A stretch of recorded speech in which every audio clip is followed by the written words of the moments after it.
भाई ये हर साल जो है लगभग इसको 38-39 साल हो, और जिस तरीके का एक अलौकिक सब लोग पूरे देश भर के कोने कोने से लोग आते हैं, और जिस तरीके से सेवा भाव सभी लोगों का रहता है, खासतौर पर पश्चिम उत्तर प्रदेश के जनपदों का, जो यहाँ लंगर भंडारे की व्यवस्था और यहाँ पर हर तरीके के किसानों की रुकने की व्यवस्था करते हैं। सभी जो है जो बाबा हैं, गुरुद्वारे हैं, उनका सहयोग मिलता है, तो ये एक अद्भुत है। और इसमें अपने जो 6 महीने के क्रियाकलाप संगठन के, 6 महीने में क्या खोया संगठन ने, क्या पाया, आगे की क्या रणनीति रहेगी, किसानों की समस्या क्या क्या है। अब की बार सरकार से जो 11 साल सरकार की पूरी हुई, किसानों ने उनसे 11 सवाल पूछे। उसमें जो स्वामीनाथन कमेटी को C2+50 के फार्मूले के अनुसार की बात हो, आदिवासियों की बात हो, जो भूमि अधिग्रहण की बात हो, GST मुक्त खेती की बात हो, इस तरह के 11 सवाल किसानों ने जो है सरकारों से पूछे कि भाई आपको यही किसान, जब 2014 से पहले आपने बड़े बड़े विज्ञापन और बड़े बड़े जो है पंचायतों में रैलियों में कहे थे कि भाई बहुत हुआ किसानों पर अत्याचार, और अब की बार भाजपा की सरकार, तो ये किसान यही पूछ रहा है कि क्या वोट लेने के लिए सिर्फ ये जो है वो थे।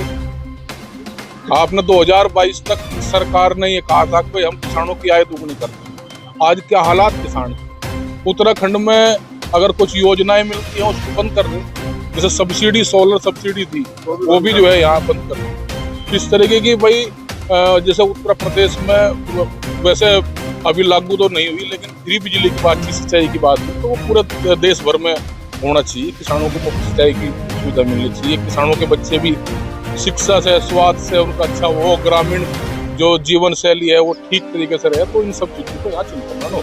और जो ये भी बिजली प्राइवेट हो रही है उसके बारे में क्या कहना चाहेंगे? भाई देखो, प्राइवेट के तो हालात आप लोगों ने देखे होंगे, और प्राइवेट इस देश को खत्म कर देगा।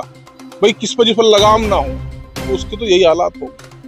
अभी एयर इंडिया का विमान दुर्घटनाग्रस्त, हम सब लोग उनको भी श्रद्धांजलि दे रहे हैं, लेकिन अगर वो प्राइवेट की तरफ न जाता, सरकार उनकी अपने हाथ में न गलतनी उनकी रखती, उनकी देख रेख अपने निगाह में रखती, तो शायद इस तरह के हादसे ना हो। जैसे कि सरकार द्वारा कहा जाता है हर बार, जैसे कोई हमारे किसान भाई जो शहीद होते हैं तो उनके द्वारा कहा जाता है कि मुआवजा दिया जाएगा, तो वो कितना उन बातों पे खड़ा होता है? देखो एक बात है, मुआवजे से किसी का जो है वो नहीं होता। भाई किसी कारण से अगर हादसा होगा तो अलग बातचीत है, लेकिन बहुत किसान आत्महत्या करते हैं, बहुत किसान जो है आंदोलन के दौरान गुजर रहे हैं, बहुत किसानों की हालात विकट है।